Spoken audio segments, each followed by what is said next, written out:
Oi pessoal, boa noite, espero que estejam todos bem.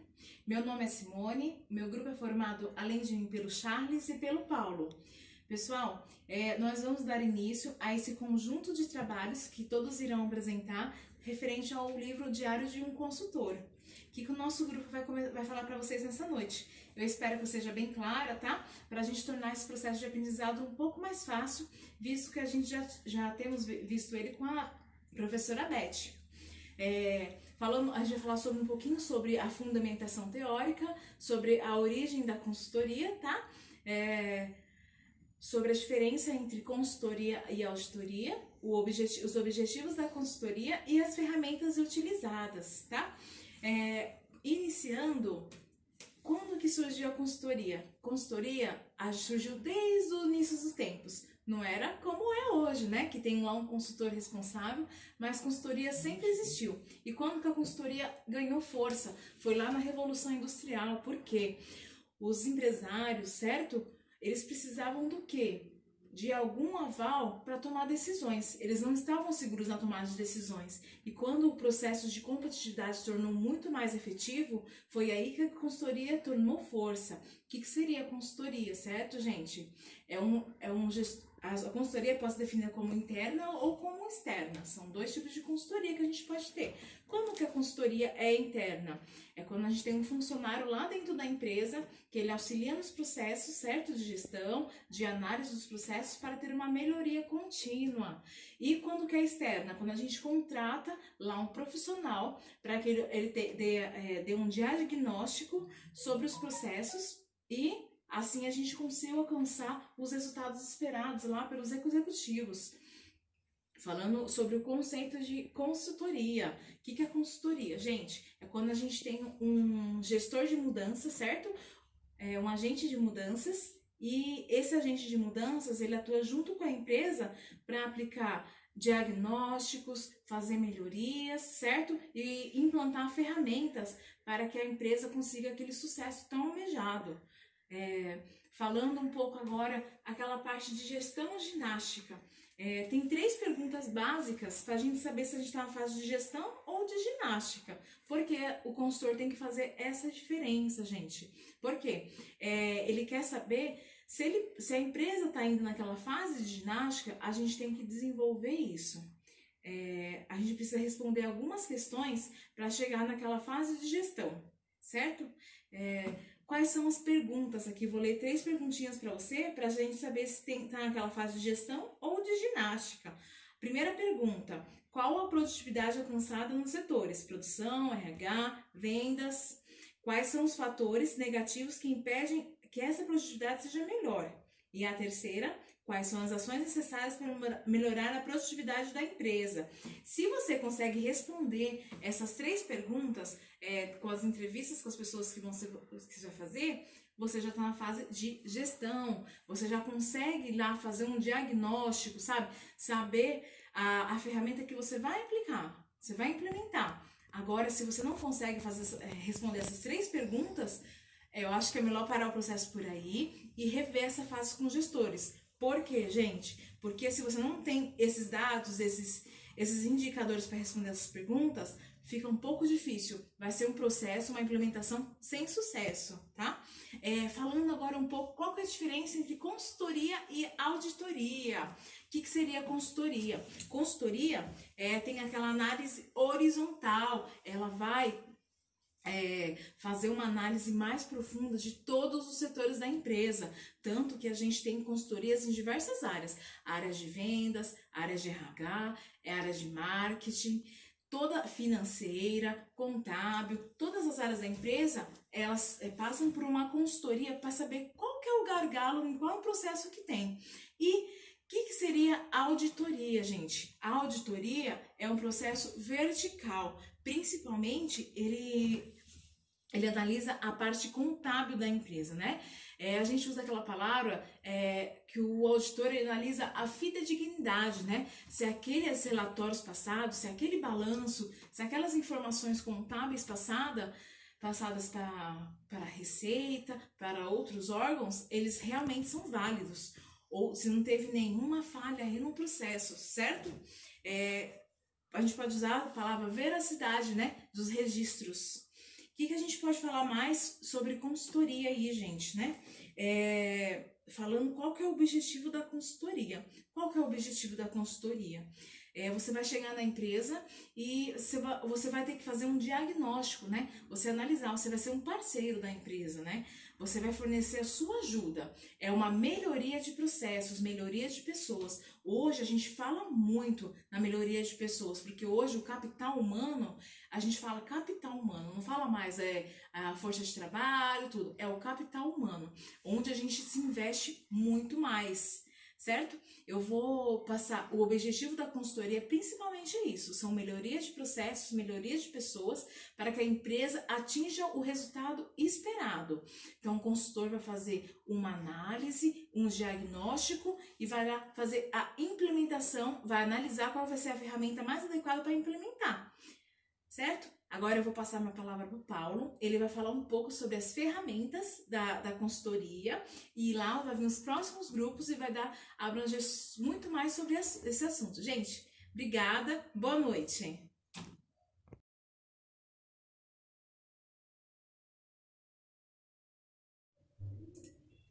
No desenvolvimento de projetos de consultoria, existem algumas ferramentas importantes. Destacamos aqui 3 grandes aliadas do consultor. Primeiro, o ciclo de Deming, também conhecido como um PDCA. O segundo, o gráfico de Pareto, que também é conhecido como a curva ABC. E em terceiro, o plano de ação 5W2H. A seguir, veremos um vídeo sobre o que é o PDCA. Você sabe o que é PDCA? PDCA é uma metodologia de 4 passos para implantar melhorias em processos ou produtos. Devido ao seu modelo intuitivo e fácil de aplicar em reais ganhos para as organizações, o PDCA é muito usado por empresas de todo o mundo e é uma ferramenta comum em projetos de qualidade, consultoria em planejamento estratégico e gestão da qualidade em geral. O conceito de PDCA fica mais fácil de entender quando olhamos para o significado da sua sigla em inglês. Plan, de planejar, do, de fazer, check, de acompanhar e o act, de corrigir.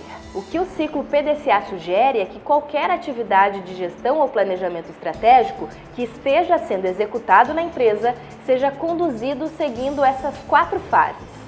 Plan, de planejar em português, é uma etapa em que se analisa os problemas que querem ser resolvidos, seguindo essa ordem: definição dos problemas, definição de objetivos e escolha dos métodos. Aqui o conceito de PDCA começa a se mostrar. A repetição estruturada e organizada em busca de soluções. Do, fazer.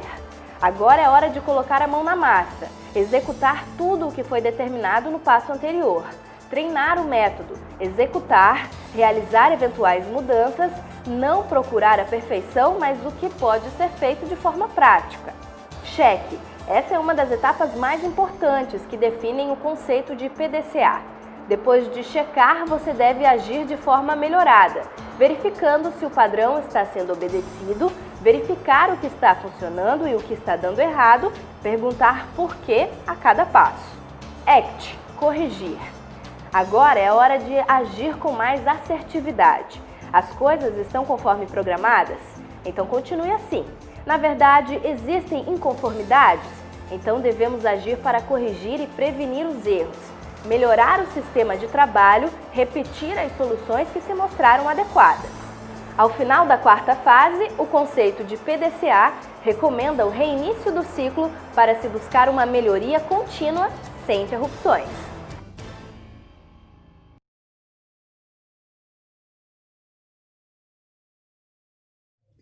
Gráfico de Pareto. Em todo o desenvolvimento de projeto de consultoria, são aplicadas as mais diferentes ferramentas de gestão, oriundas geralmente da gestão de qualidade.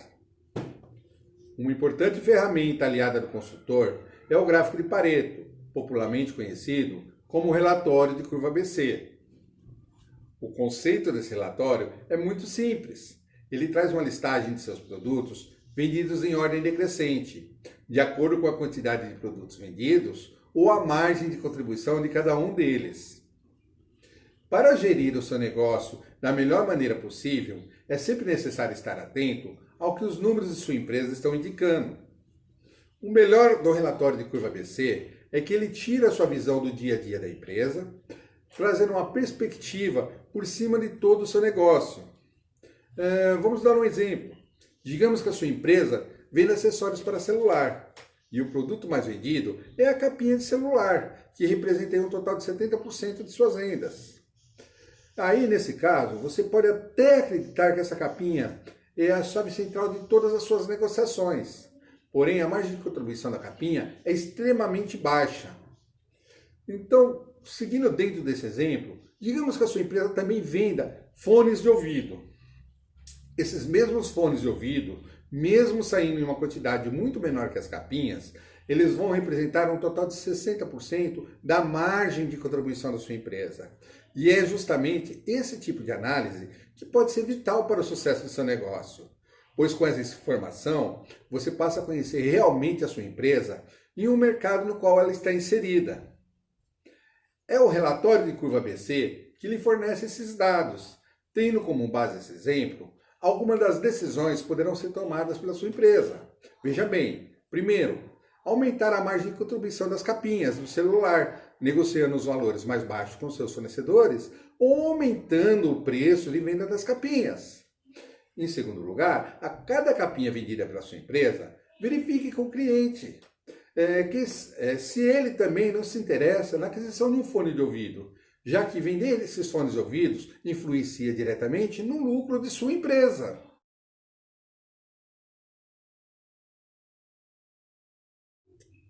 (5W2H).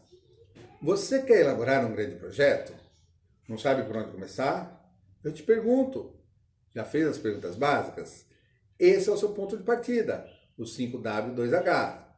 5W2H significa o what, o que será feito, why, por que será feito, where, onde será feito, when, quando será feito, e o who, por quem será feito. E os dois Hs, o how, como será feito, e o how much, quanto vai custar. Para elaborar um projeto, você precisa ter um começo. Você tem uma ideia, mas essa ideia precisa de algumas respostas antes que você comece o seu projeto. Então, a primeira pergunta é: qual vai ser o seu projeto? Se você já tem na cabeça que quer trocar de carro, que quer fazer um curso, gravar um CD, fazer um jantar beneficente, organizar a festa da empresa, participar de uma feira de negócios, fazer uma viagem, ou seja, qual for o seu projeto, você precisa responder algumas questões para poder desenhar o que é realmente esse projeto. E para isso, temos uma matriz muito importante para os consultores e muito bacana, que se chama o 5W2Hs. O 5W2Hs faz exatamente as perguntas: o que é o seu projeto, por que você está fazendo esse projeto, quem vai participar desse projeto, como ele será. E nessa hora do como, você tem que fazer bem desenhado. Não basta dizer que você quer um carro novo. Esse carro tem que ter uma marca, pelo menos tem que ter uma cor, qual modelo, tem que ter o valor, porque tem que ter um norte para você começar a trabalhar. Quanto custa esse carro? Se você já disse o como, então você já vai poder começar a desenhar o quanto custa. Não precisa ser um valor final, e você também vai ter a pesquisa de preço, mas aí no valor aproximado, para você ter uma ideia, pensar se vale a pena ou não fazer esse projeto. É muito importante que todo projeto tenha um começo, meio e fim. Saber onde será o seu projeto pode influenciar muito todo o desenho dele.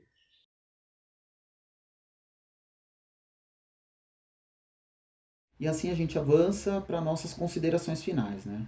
Ao estudarmos esse livro do João Coelho, essa parte inicial do projeto de consultoria, a gente percebe como as empresas apresentam necessidades de mudanças e melhorias nos seus processos. Por que isso? Porque o mercado ele evolui muito rápido, então as empresas precisam ser mais competitivas a cada dia. E a figura do consultor é muito importante, é uma peça-chave para auxiliar esse cliente, essa empresa cliente, a alcançar esses objetivos e resolver os seus problemas, né? De uma forma muito mais produtiva, construtiva, chegar a essa resolução e manter uma gestão muito mais eficiente, né? Então, assim, a gente pode dizer que podemos dizer que o consultor auxilia o cliente a realizar as mudanças necessárias, né, dentro da empresa, através de, ele vai propor sugestões de mudanças, incentivar a busca dessas respostas, né? Isso é muito importante. O nosso trabalho também teve como fator limitador nós não termos abordado nenhum caso real de consultoria sendo aplicado em uma empresa, né? Mas isso já nos trouxe uma visão mais ampliada do processo de consultoria e a gente chegou a essa conclusão de que ele pode ser aplicado. Aplicando essa teoria na busca da prática, a gente pode aplicar toda essa ferramenta em uma solução real de uma empresa, né? Agradeço a atenção de todos, espero que nós tenhamos contribuído com o conhecimento de vocês. Caso tenha alguma dúvida, alguma sugestão, fiquem à vontade, tá? Mais uma vez agradeço e uma boa noite.